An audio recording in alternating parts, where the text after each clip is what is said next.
yo voy a armar como una instrucción, o sea, eso sería una instrucción. Esperen que yo sigo ingresando aquí. Que van a poder emplearse en microcontroladores, en microprocesadores o en circuitos integrados en donde yo necesite realizar un programa. Por otro lado, habíamos hablado, y otra cosa, los mnemónicos son palabras que sustituyen a lo que es el código, el lenguaje de máquina. ¿Cuál es el lenguaje de máquina? ¿Alguien sabe? No. Binario. Ajá, muy bien. Los ceros y unos. O sea, la máquina, ¿qué es lo que entiende? La máquina no entiende el imprimir, saltar, qué sé yo, ir de un lugar a otro. No, no. La máquina lo que entiende son de ceros y unos. Eso se llama lenguaje de máquina y eso es el lenguaje de más bajo nivel. Luego, a medida que ustedes trabajan con un lenguaje que es con palabras, primero con códigos, después con palabras, el lenguaje va subiendo de nivel hasta llegar a un lenguaje de alto nivel, que es un lenguaje que el usuario, o el programador en este caso, lo puede comprender mejor, o sea, es adecuado a la capacidad cognitiva del ser humano con respecto a lo que sería un lenguaje de máquina. ¿Sí? Esa sería la diferencia. Muy bien. Cuando nosotros vamos a hablar de programación, si nosotros vamos a programar en lenguaje C. Por ahí van a escuchar, bueno, lenguaje C barra C++. Y el lenguaje C++ es un lenguaje que ha surgido después del lenguaje C, unos años después del lenguaje C, y ese lenguaje comenzó o surgió para después orientarse a objetos. Cosa que nosotros no vamos a ver en primer año. ¿Sí? En primer año nosotros vemos un lenguaje C, que es un lenguaje básico y que es un lenguaje que es empleado, puede ser empleado en otro tipo de lenguaje de programación de más alto nivel. O sea, la base que tiene a ustedes los va a ayudar a comprender por ahí otro tipo de lenguaje de más alto nivel. No es un lenguaje de bajo nivel, es un lenguaje de medio nivel, el lenguaje C. ¿Cómo está estructurado un programa? Un programa está estructurado como aparece en la figura, con un conjunto de declaraciones previas, que no siempre es obligación ponerlo. Después tenemos el inicio del programa, las instrucciones que vamos a ejecutar, que va a ser el cuerpo de nuestro programa, y el final del programa. Todo esto va a corresponder o se va a encontrar en un archivo, y ese archivo se lo denomina código fuente. A ese código fuente es al que yo puedo trasladarlo y lo puedo llevar a otro lugar para poder trabajar con ese código fuente. Veamos acá lo que acabamos de plantear. Primero lo dijimos muy general. Acá vamos a comenzar a ver un poquito la anatomía. No se preocupen si ven palabras, signos que no comprendan. De a poco vamos a ir analizando a ver qué significa. Acá lo que me interesa es ver un programa real, cuáles son las partes. Entonces observemos acá que ustedes tienen una primera parte, un encabezado, SH es de cabeza, un encabezado, al cual le llamo biblioteca. Y acá yo cuando comience a programar, tengo que definir con qué voy a trabajar. Si alguien trabajó, por ejemplo, a ver, con, qué sé yo, con Arduino, con Python, por ahí capaz que no necesiten definir una cabecera. ¿Por qué? Porque el programa ya de por sí está, el software, mejor dicho, que trabajan de compilador, ya tiene un formato determinado en donde no necesitan incluir con qué van a trabajar. Directamente necesitan poner una función principal, poner una función donde estaría su programa con todo el desarrollo, y eso sería suficiente para que el software entienda de qué están hablando. En cambio, cuando programamos nosotros en C, necesitamos incluir bibliotecas. Esas bibliotecas van a estar compuestas por aquellas palabras reservadas que ustedes van a emplear para realizar, por ejemplo, lo básico. Lo primero que van a hacer es un hola mundo, que siempre van por ahí los que hicieron algo de programación habrán escuchado el primer programa, se le dice hola mundo. O sea, es lo primero que yo realizo, es mi primer paso en la programación. ¿Qué implica esto? Tal vez poner alguna función que sea o una instrucción que me implique una impresión de algo por pantalla. Entonces yo programo, imprimo algo por pantalla y lo puedo ver.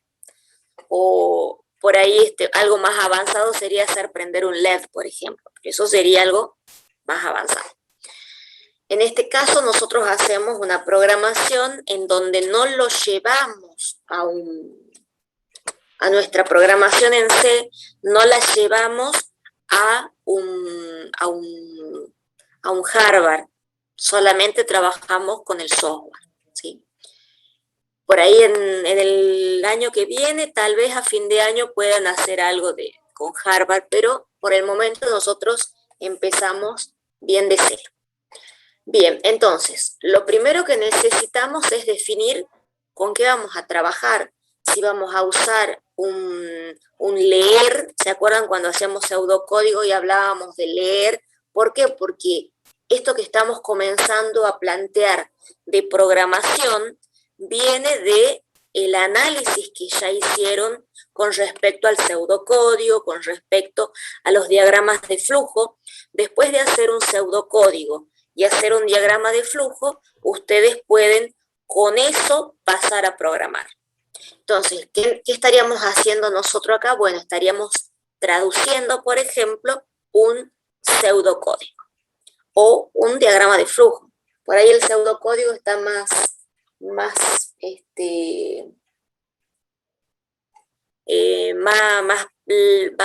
palpable, porque es con palabras, que un diagrama de flujo que es más gráfico.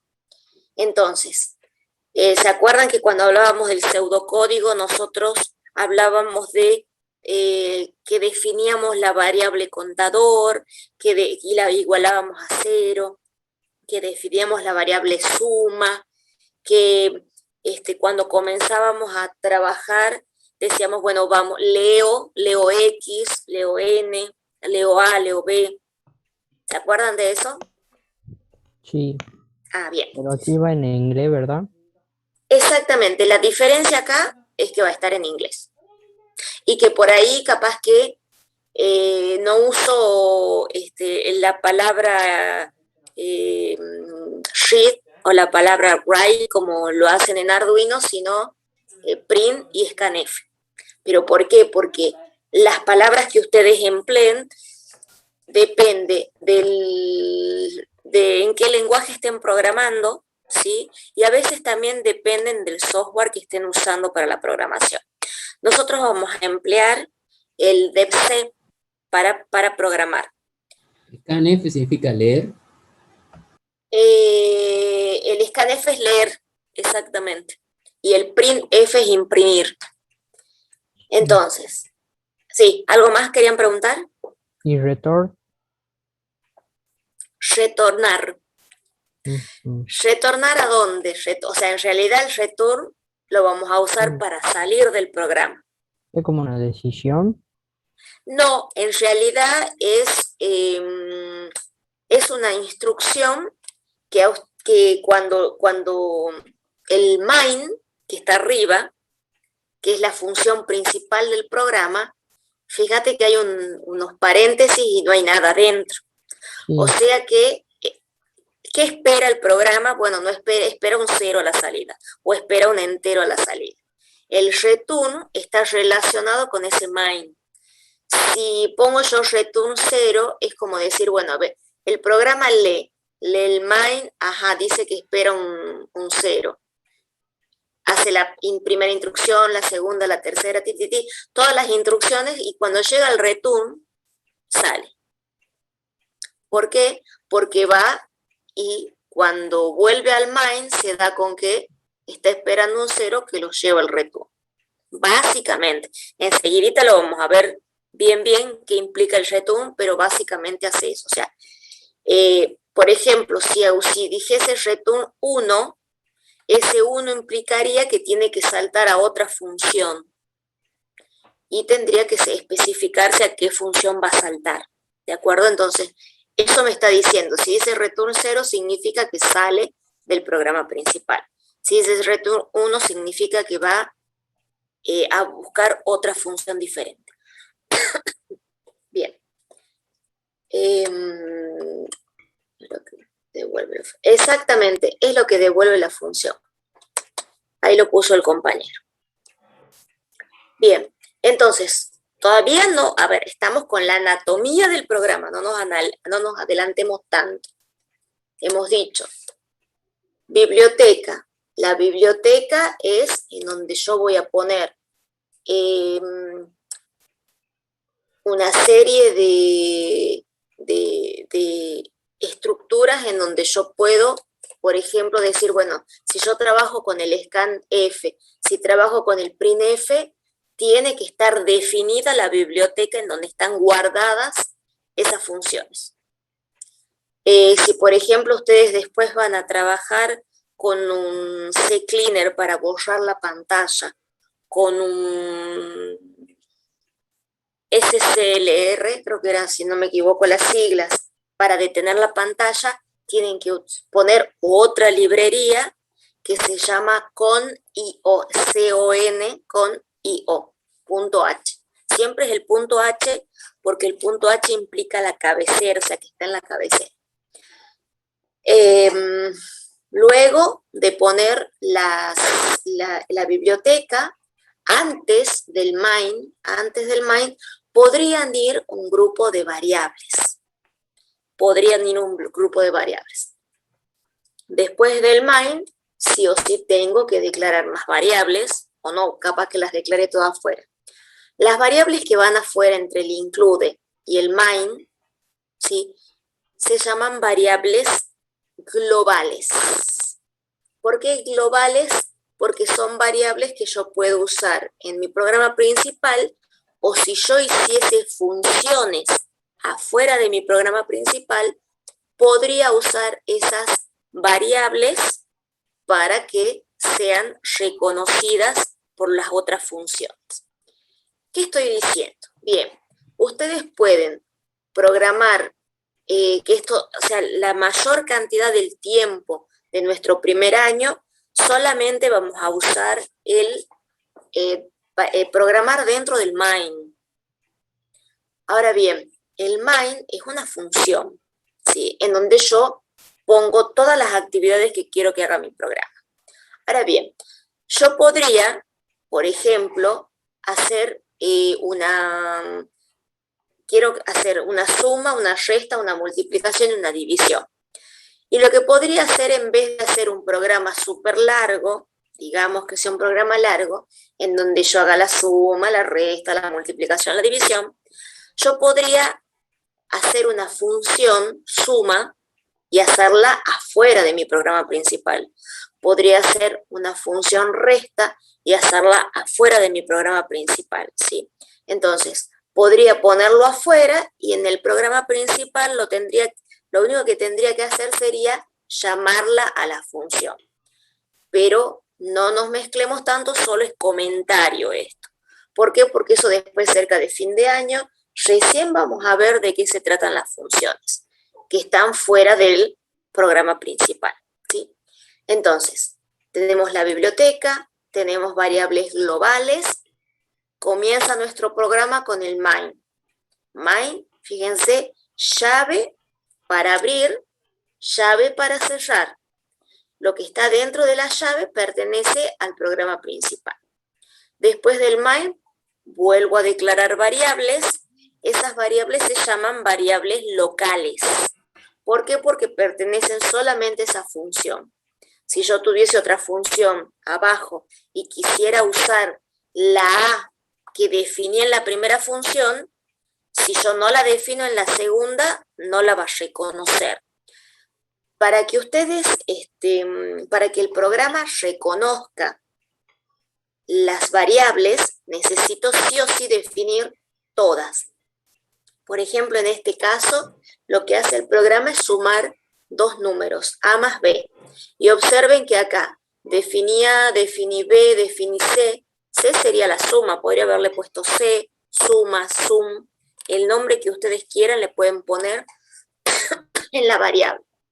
Y fíjense que acá adelante ese in lo que hace es definir qué tipo de variable tengo acá. Si tengo un entero, si voy a trabajar con un decimal, si voy a trabajar con un carácter, si voy a trabajar con un grupo de palabras, yo lo tengo que definir aquí. Si yo no lo defino, el programa no entiende lo que estoy haciendo. Luego, entonces acá van las variables locales. Luego va el cuerpo del programa, ¿sí? Y en el cuerpo del programa ya vamos a analizar paso a paso qué sucede más adelante. Ahí van instrucciones, fíjense, expresiones aritméticas, lógicas, condicionales. Pueden ir las estructuras de control que vimos. Si se cumple la condición, entonces, de lo contrario, tal cosa, bueno, todo eso en inglés vamos a ir viendo que son las estructuras de control que nosotros ya hemos aprendido cuando estudiamos diagrama de flujo, y acá nos van a volver a servir, las vamos a volver a emplear para poder hacer las diferentes operaciones dentro de nuestro programa. Y lo que sí vamos a tener que tener en cuenta es que vamos a tener que usar el inglés, ¿sí? Porque ya están definidas de esa forma. O sea, no están definidas como antes que decíamos. Si se cumple la condición, no. Acá es, en vez de si es if, en vez de lo contrario es else. Y así vamos a ir viendo cómo vamos a ir después haciendo la comparativa. Este trabajo práctico que nosotros vamos a trabajar primero tiene, creo que no, si no me equivoco, creo que no tiene estructura de control, tiene solamente para hacer operaciones simples, ¿sí? Cosa de que ustedes se vayan entrando en lo que es la programación, vayan comprendiendo los temas en sí, cómo se estructura, cómo tiene que escribirse la instrucción, qué tener en cuenta en la función. Primero eso, y después recién vamos a comenzar a ponerle un poquito más de complejidad. Bueno, un consejo: la mejor forma de aprender a programar cualquier lenguaje, no solamente lenguaje C, o sea, cualquier tipo de lenguaje, es editarlo, o sea, lo tengo al soft y me pongo a escribirlo, a transcribirlo, compilarlo, ¿sí? Corregirlo y ejecutar. Entonces, esos son los pasos que nosotros después vamos a ver que vamos a necesitar realizar en nuestra programación. Esperen que no se corre. Bien, bueno, algunas declaraciones previas. Esto es lo que ya vimos antes. La definición del uso de la biblioteca. Son archivos escritos por otras personas con funciones que facilitan aspectos específicos de la programación. ¿Ustedes podrían hacer una biblioteca? Sí, podrían hacer una biblioteca y le podrían poner un nombre particular a esa biblioteca. Y a esa biblioteca no es otra cosa que un archivo que tiene en su interior indicaciones, funciones en este caso, que las pueden emplear para programar algo en particular. Definir el uso de otros archivos con otras declaraciones previas. ¿Qué más se puede definir en esa primera parte en donde está la biblioteca. Por ejemplo, constantes. Si ustedes van a trabajar con constantes, lo que podrían hacer es directamente definirla al principio. Se pone, habrán visto que para la declaración para la inclusión de las bibliotecas se usa el numeral. Numeral incluye y el nombre de la biblioteca. Para las constantes van a usar numeral, define y van a poner qué es lo que tienen ustedes que definir ahí, ¿sí? Después vamos a ver bien cuáles son los detalles que van a ir, pero siempre van a usar ese numeral en la primera parte para determinar o incluir alguna declaración previa que quieran realizar. ¿Pueden ponerla a la constante dentro del programa? Sí, pueden ponerla también, ¿sí? Pero si ustedes la ponen afuera, o sea, la ponen en la declaración de variables, o en la declaración, perdón, en la cabecera vendría a ser, las hacen globales directamente. Bien. Definir nombres y valores de constantes, era lo que decía, y definir variables globales. Todo eso va afuera del programa principal. La definición de variables globales, la de constantes, algún archivo particular. Por ejemplo, más adelante vamos a trabajar con lo que se llaman vectores. Los vectores y las matrices no son otra cosa que conjuntos de datos. En vez de ingresar un valor, por ejemplo, podrían ingresar un vector que va a tener una cierta cantidad de valores, 5, 10, 100 valores, ya sea definido o ya sea por definir por el usuario, pero ya lo englobarían en un lugar de memoria particular. A eso lo podrían definir afuera del programa principal y no adentro. ¿Sí? ¿Alguna pregunta hasta ahí?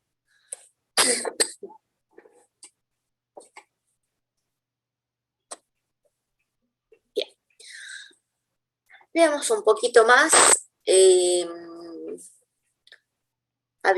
Bueno, esto está similar a lo que habíamos dicho anteriormente. Acá tenemos hacia la izquierda una estructura esquelética, por decirlo así, de nuestro programa, y a la derecha, ¿qué es lo que estoy diciendo? ¿A qué hago referencia? ¿Sí? El include stdio.h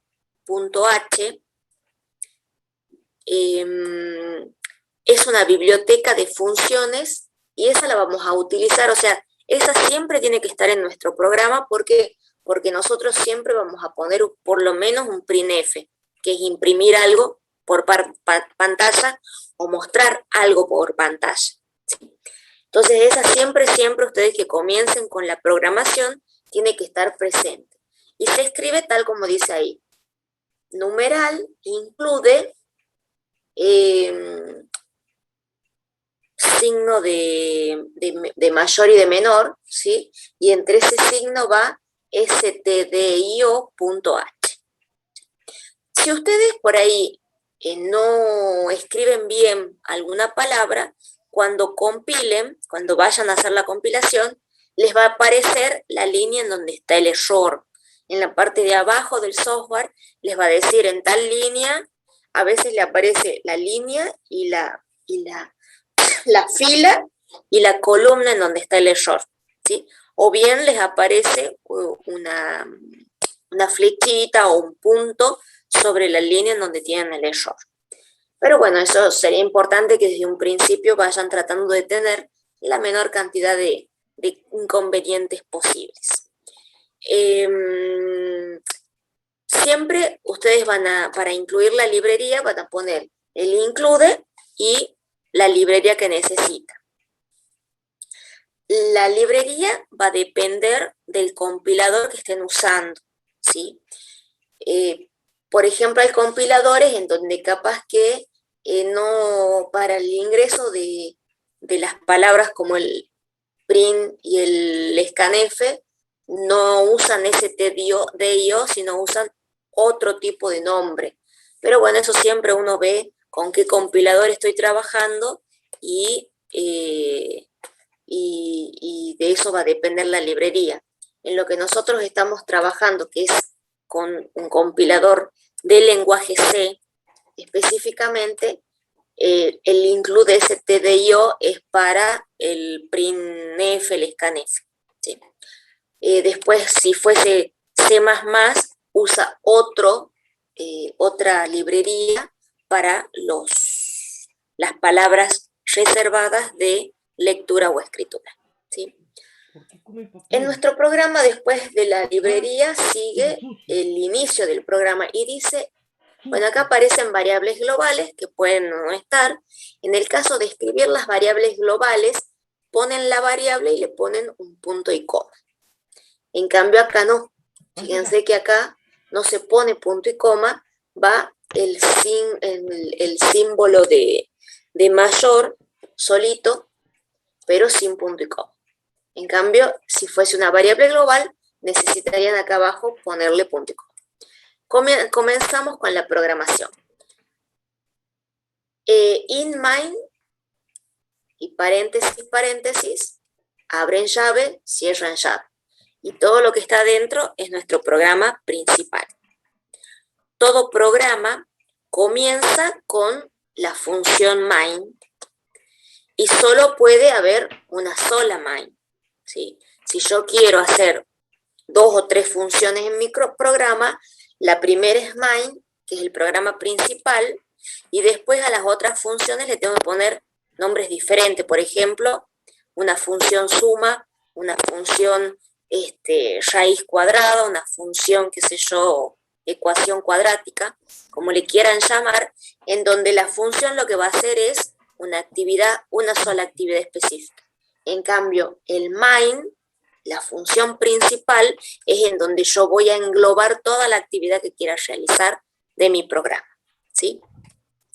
El main siempre regresa un entero, por eso es que yo pongo in main, y ustedes pueden encontrar por ahí in main void, que void es un valor nulo, ¿sí? Main solamente, void main. De esa forma ustedes pueden encontrar cómo se representa el inicio del programa. En el debc solamente usan el main. Si ponen in main, les pone como error. Y tampoco el void. No, eso según el compilador que ustedes empleen. Por ahí alguien que no lo use al debc y use otro compilador de C, que sí lo pueden hacer, no es obligación usar el debc, lo recomendamos.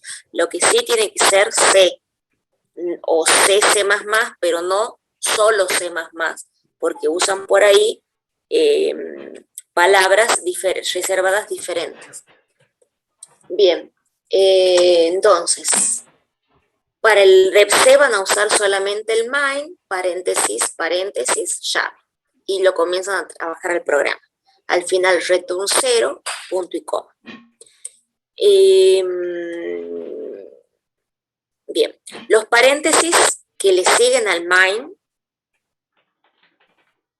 contienen lo que se le va a mandar a la función, o sea, la que está ahí abajo, o sea, nuestro programa principal. Si yo pongo el void, habíamos dicho que significa vacío, o sea, es un 0. Que es lo que por lo general se emplea cuando ustedes estén trabajando. Y el return es una instrucción que determina qué es lo que se devuelve a la función principal. Entonces, como el main espera un 0, el return tiene que devolver un 0. Después tenemos ahí presente un printf, ¿sí? Este sería nuestro hola mundo. Entonces, fíjense, es un programa que tiene 3 líneas. Printf implica imprimir por pantalla. Imprime un mensaje y es una función especial porque observen cómo se arma. Tiene los paréntesis y en el interior lo que yo voy a mostrar. Estas comillitas, doble comilla y doble comilla, la voy a emplear dentro del paréntesis. Y lo que esté en esa doble comilla va a ser lo que voy a ver escrito en pantalla.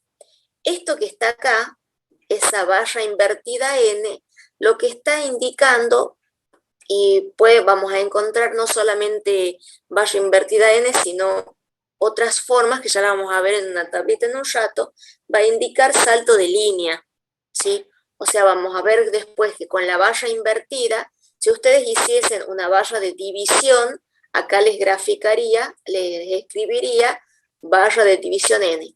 Pero esa barra invertida lo reconoce el programa como que es algo particular. ¿Y qué es lo que está indicando? Un salto de línea. Acá falta un punto y coma. Tendría que ir un punto y coma. ¿Por qué? Porque son instrucciones dentro de mi programa o funciones dentro de mi programa. Acá faltaría un punto y coma. Return 0, punto y coma. En el mail no lleva punto y coma. Acá no lleva punto y coma. Acá mucho menos porque tenemos la llave abierta, la llave cerrada, que me está indicando dónde se encuentra mi programa. Bueno, ahora hagamos un poquito de repaso de lo que venimos viendo. Hemos visto el encabezado, el header, el punto H que les decía yo. La primera línea del programa está compuesta por una directiva, que es el include. O sea, incluir para poder trabajar. Implica la orden de leer un archivo de texto especificado en el nombre que sigue a la misma. Por ejemplo, stdio.h. Y reemplaza esta línea por el contenido de ese archivo.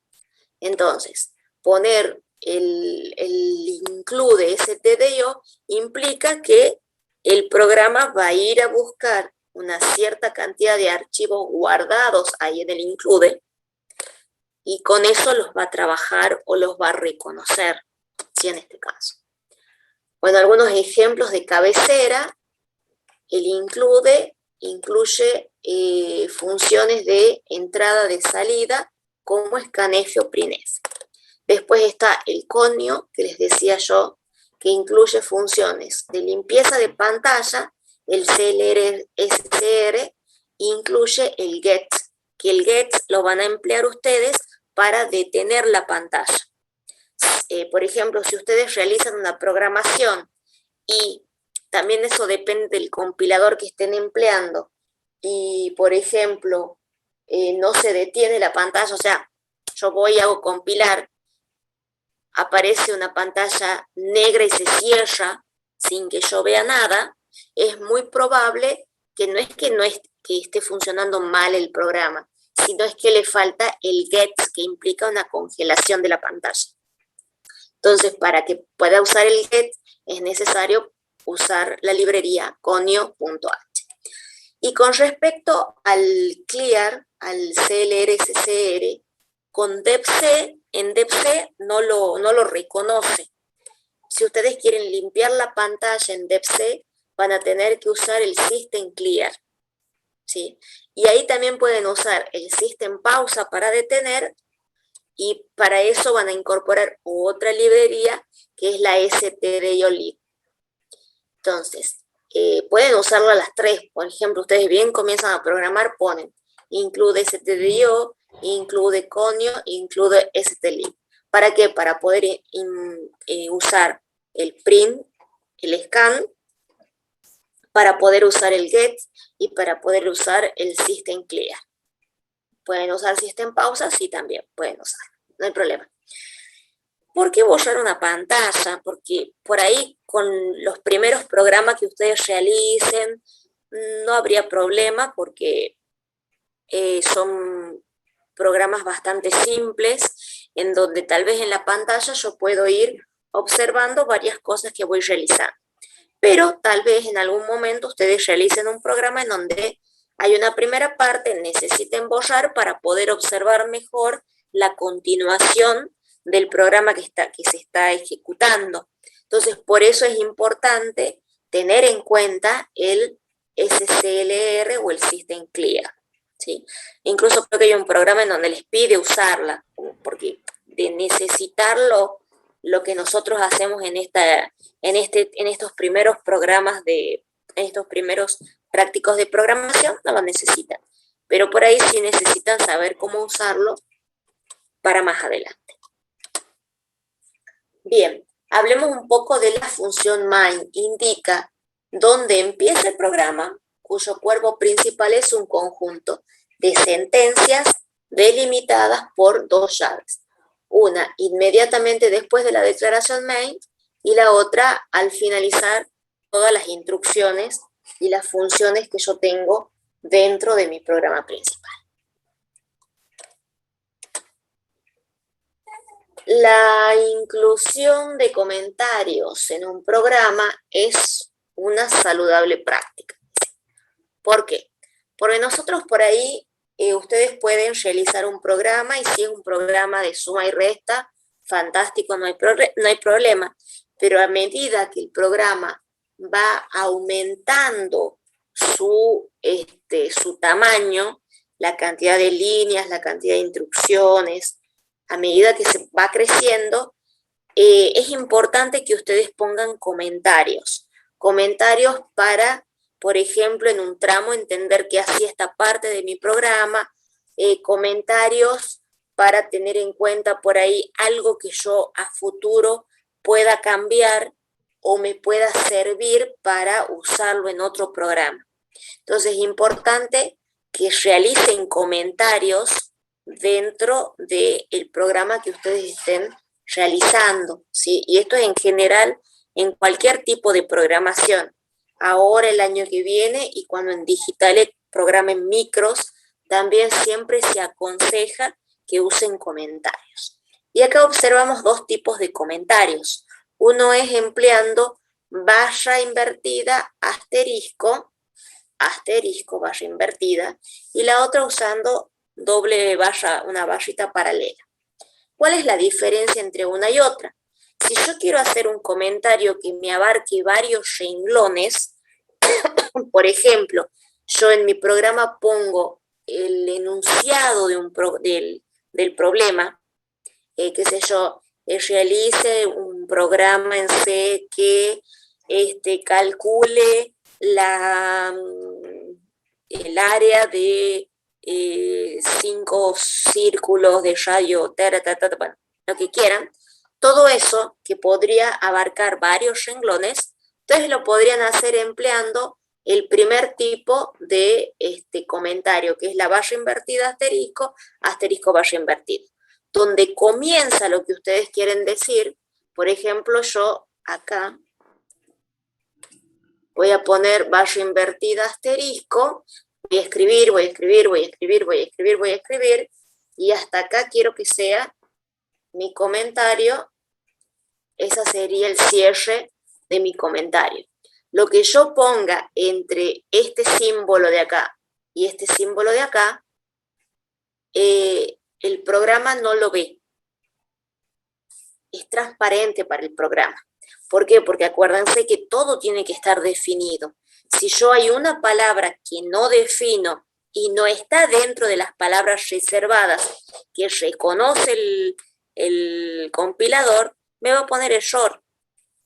Por lo tanto, yo no puedo escribir frases o poner nada que no esté, ya sea o dentro de comentarios o ya sea especificado de alguna actividad que me pida realizar, o sea, de alguna función preestablecida, ¿sí? Ahora bien, si ustedes, por ejemplo, necesitan al lado de una línea poner un comentario, yo directamente pongo doble barra. Entonces tengo una instrucción y al final de mi instrucción pongo doble barra y hago el comentario que quiera, ¿sí? Ahora, si yo siguiese el comentario abajo, cuando compile me va a decir, esto es un error, ¿sí? ¿Por qué? Porque la doble barra solamente me bloquea lo que está al lado. Si yo voy abajo, ya no. ya no lo tiene en cuenta. Para eso está este tipo de símbolos o de caracteres para poder abarcar varios renglones. Ahora ustedes me dirán, bueno, pero no me gusta el asterisco. ¿Puedo hacer varios renglones de barra paralela? Sí. Barra paralela, barra paralela, barra paralela. Cada renglón que ustedes le ponen la barra paralela delante, el compilador no lo lee, ¿sí? Entonces a ustedes les ayuda a que sea una ayuda a memoria, que sea una aclaración de lo que están haciendo, y en especial por ahí si alguno se dedica después más adelante en la parte electrónica, pero más a la parte de programación, van a ver que es importante porque los programas comienzan a hacerse mucho más extensos. Entonces, tal vez un sector del programa sea para, qué sé yo, habilitar una salida de un sensor.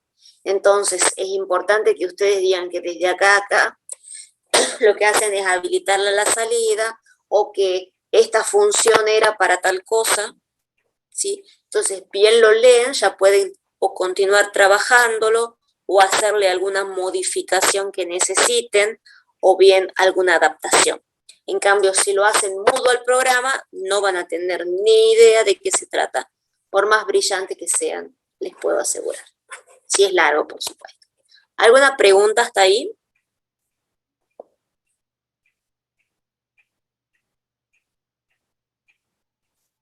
Continuemos un poquito más. Están presentes, ¿cierto? Sí, profe, acá estamos. Sí. Ah, bien. Profe. Okay, Sí, profe. Digo, se me lo han dormido mis chicos, se me durmieron. Bien. Yo te comiendo. Está comiendo fantástico, yo tengo hambre. Pero bueno, ya vamos a terminar a las 11:15, porque total el viernes seguimos trabajando. Así que alguno avíseme si es que se me va el tiempo. Bien. Hablemos un poquito de las variables. ¿Se acuerdan que habíamos dicho que el programa tenía varias partes? Tenía el encabezado, tenía la parte en donde yo iba a poner variables globales, el inicio del programa y variables locales. Entonces comencemos a hablar un poco de esas variables. ¿A qué estoy haciendo referencia con las variables? Acá vemos que existen tres tipos de datos básicos, o bien las variables son esos datos básicos: enteros, números de coma flotante, o sea, reales, y caracteres. Los caracteres son las letras, ¿sí? Se cuenta con varias clases de tipos de datos fundamentales: enteros, caracteres y datos de coma flotante. En pseudocódigo a los le llamo entero, le llamo reales o le llamo alfanumérico. Si yo a esto lo traduzco al lenguaje en C, a los enteros les voy a llamar int, a los reales les voy a llamar float o double, y a los alfanuméricos les voy a llamar char. Y acá algo más que podríamos aumentarle, o string, que es un alfanumérico largo. Y el double y el float, la diferencia va a estar con respecto al tamaño de los números que yo pueda emplear, ¿sí? El double son números, o sea, el rango es mucho mayor que el float.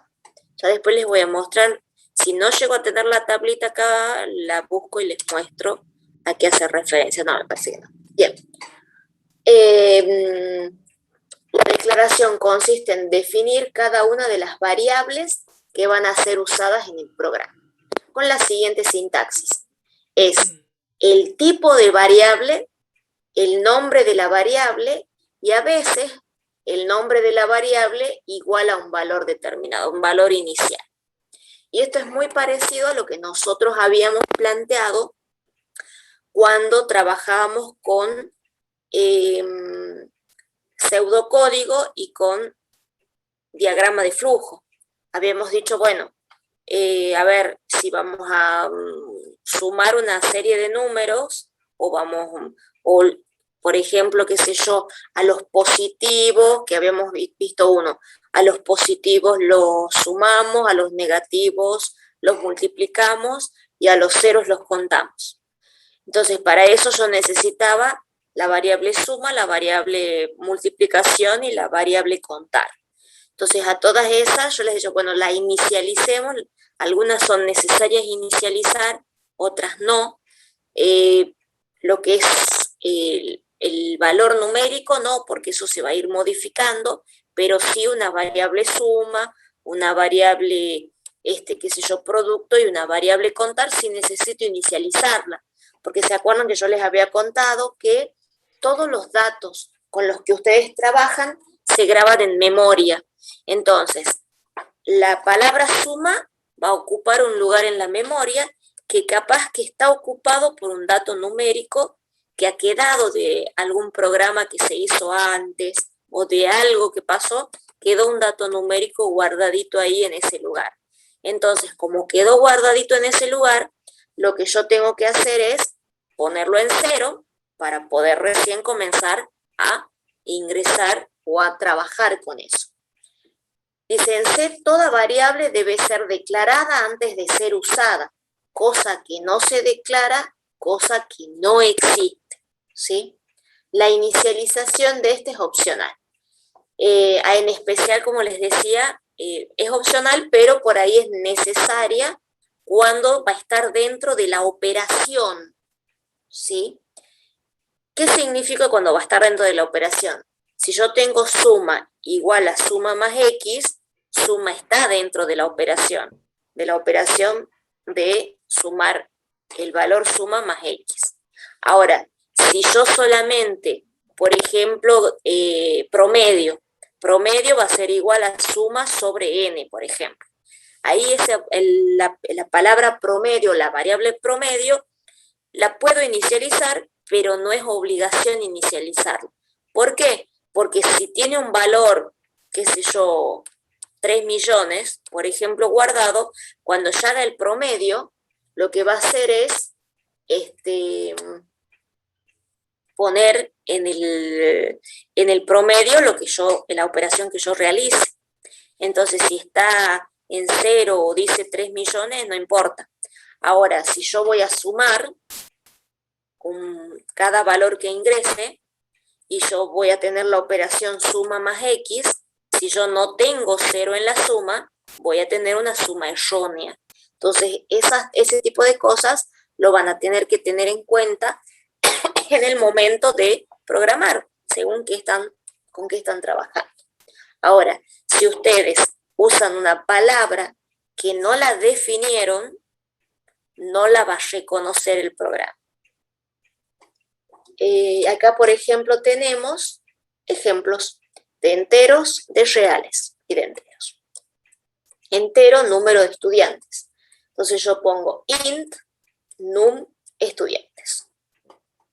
Punto y coma. Siempre punto y coma en estos casos también. Real le voy a llamar float. Así la voy a representar a la real. ¿Qué significa que sea real? Que tiene coma, se le llama coma flotante, pero en realidad significa que tenga coma, un número decimal. Por ejemplo, promedio de grupo, coma, estatura, coma, peso. Todo esto puede ser de tipo float, punto y coma. ¿Cómo separo una variable de otra? A través de comas. ¿Cómo separo un renglón de otro? A través de punto y coma. O sea, en realidad, ¿cómo termino cada renglón? A través de punto y coma.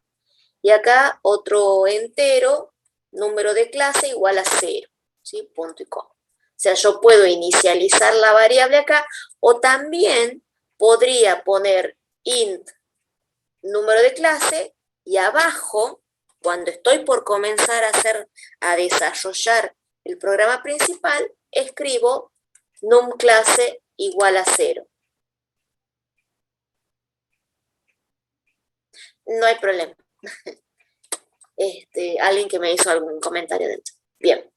A ver, ¿qué más? Tenemos otros ejemplos acá. Otros ejemplos. número de vacas, número de perros, número de gatos, número de gallos, todos son enteros, número de estudiantes, igual a 45, ahí yo ya estoy trabajando con una cantidad determinada, número de profesores igual a 3, número X menos 9, ahí ya estoy predefiniendo un valor y acá no les estoy dando ningún valor, ¿sí? Y acá estoy predefiniendo otro valor, son ejemplos nada más. A ver si hay algo más importante. Bien. Ok, dice, variables reales, tipo float o double. Bueno, el nombre double significa que la precisión de los números es 2 veces más que la precisión de los números de un tipo float. Y la cantidad de números que yo pueda analizar en uno es mucho mayor que en el otro, que es float solamente, ¿sí? En la mayoría de los casos el tipo double es más cómodo, o sea, lo emplean mucho a ese, pero nosotros podemos emplear sin problema el float sin ningún problema.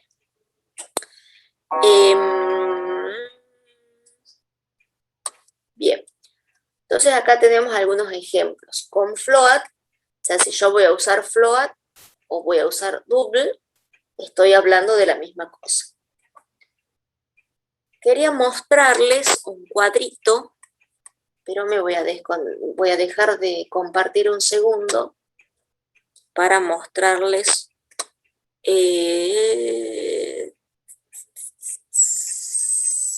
Sí, este puede ser. Hay un cuadro, todavía no lo estoy compartiendo. Ya lo comparto, así vean a qué hago referencia. En realidad nosotros al punto de nuestra programación no nos afecta. ¿Lo pueden ver al cuadrito? Sí, profe. Sí, bien. Entonces, fíjense, acá están tipos de datos, no solamente enteros y float y double, sino hay otros también, short, unsigned short, unsigned long, o sea, varios tipos de datos diferentes. Pero lo que les quería mostrar era a qué hacíamos referencia, ¿sí? Con respecto al float, son palabras o son datos numéricos con un tamaño de 4 bytes y el otro de 8 bytes. A ver, para lo normal y lo común no usamos esos tamaños, por lo tanto, empleando el float es suficiente. Y acá está el rango en el que trabaja uno, fíjense, a la menos 38 los valores bajos y a la más 38 los valores altos. Mientras que el double trabaja con a la menos 308 los bajos y a la más 308 los altos. Entonces, la verdad, para lo que nosotros trabajamos con que empleen el float, es más que suficiente para los datos que ustedes van a manejar, ¿sí? Salvo que el programa que realicen les diga empleen la variable double y no float, pero si no, si les dicen números enteros, pueden poner directamente float. Aparte, por lo general, el programa les dice, bueno, igual que cuando hacían diagrama de flujo, qué sé yo, de 100 números positivos o de 100 números enteros, determinar cuáles son los múltiplos de 5, por ejemplo. Entonces ahí ustedes van a trabajar con números enteros. Ahora, si les dice de, qué sé yo, saque el promedio de una lista de, ustedes saben que el promedio va a ser un número decimal con seguridad, no necesariamente tiene que ser un número entero. Entonces ahí podrían trabajar con float. Bien. Entonces, esperen que volvamos al PowerPoint. Vamos a compartir y volvamos a compartir unos 10 minutos más y ya terminamos la clase.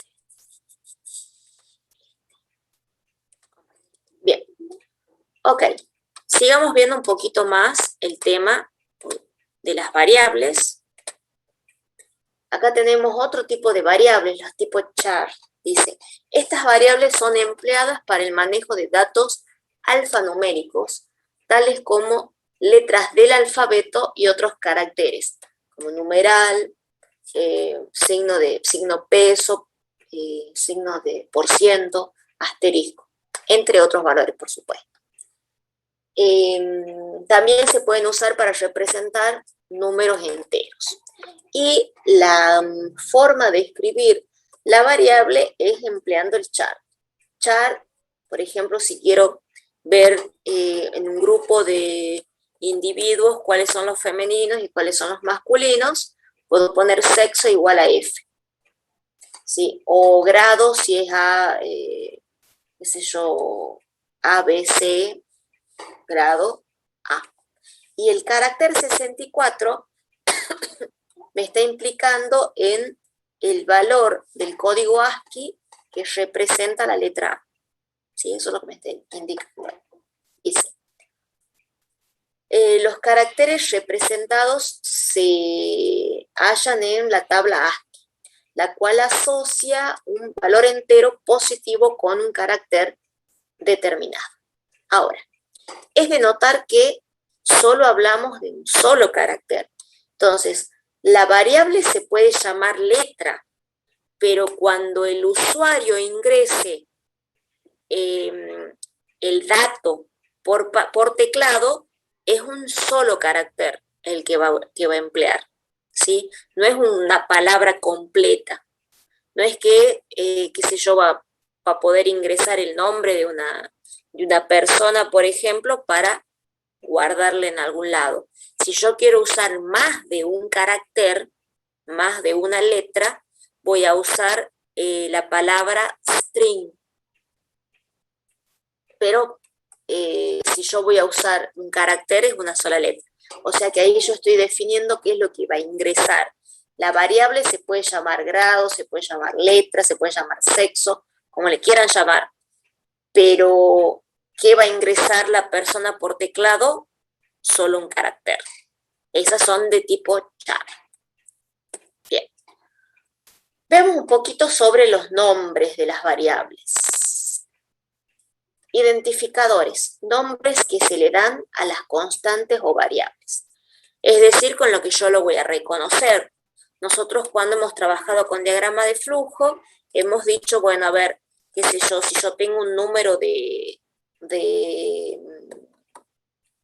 datos para ingresar, habíamos dicho directamente N, directamente X, directamente A. Bueno, acá hay que darle un nombre. Vamos a decir dato 1 y dato 2, por ejemplo, o vamos a decir datos, si es una serie de 100 datos, o nombre de persona, o qué sé yo, o calles, como le quieran llamar, pero tiene que tener un nombre esa variable predefinido.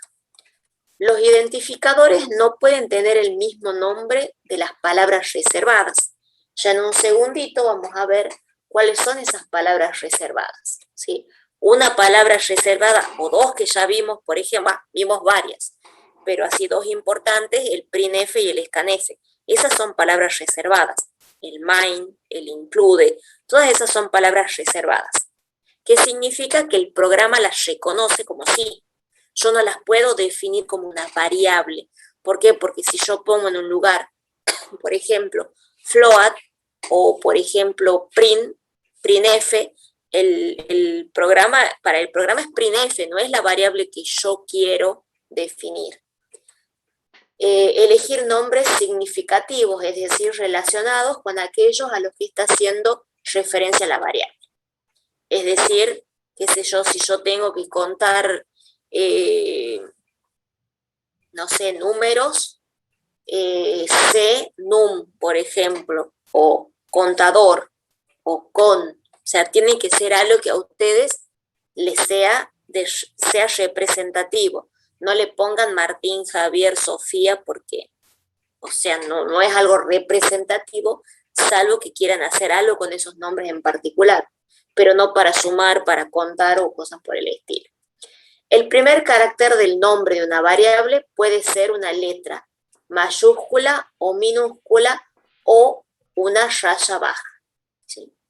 Un nombre de una variable puede tener como carácter letras mayúsculas y minúsculas, dígitos y el carácter raya baja. Tengan en cuenta lo siguiente: el programa distingue mayúsculas de minúsculas. Por lo tanto, si ustedes le llaman botón, por ejemplo, en la definición de variables y le ponen con mayúscula, cuando lo usen dentro del programa principal, también lo tienen que poner con mayúscula. Si lo ponen con minúscula, les va a dar error, porque no lo va a reconocer. Para el programa es otra letra diferente que no está definida. Acá podemos ver un poquito declaraciones erróneas de variables y declaraciones correctas de variables, ¿sí? Por ejemplo, la pone como errónea a 2A, o sea, no puedo poner valores numéricos antes.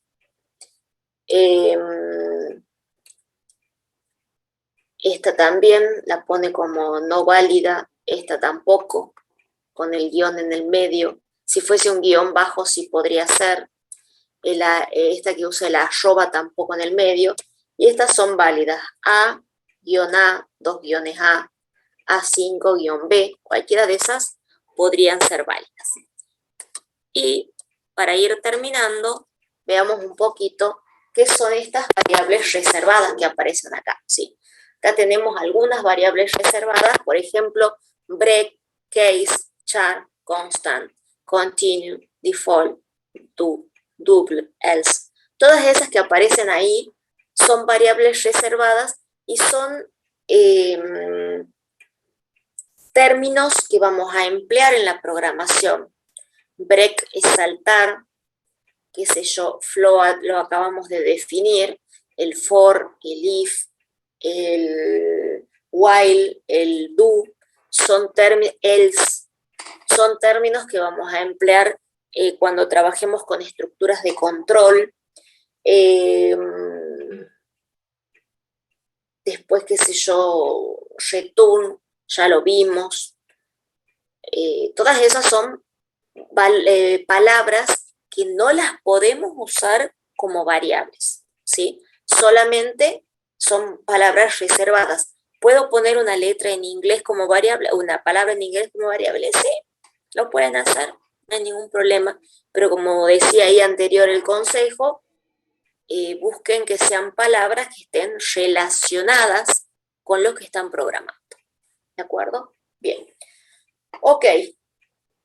Cortamos por hoy. Sí, continuamos el viernes. Pongan por favor la asistencia en el chat. Así tengo los presentes.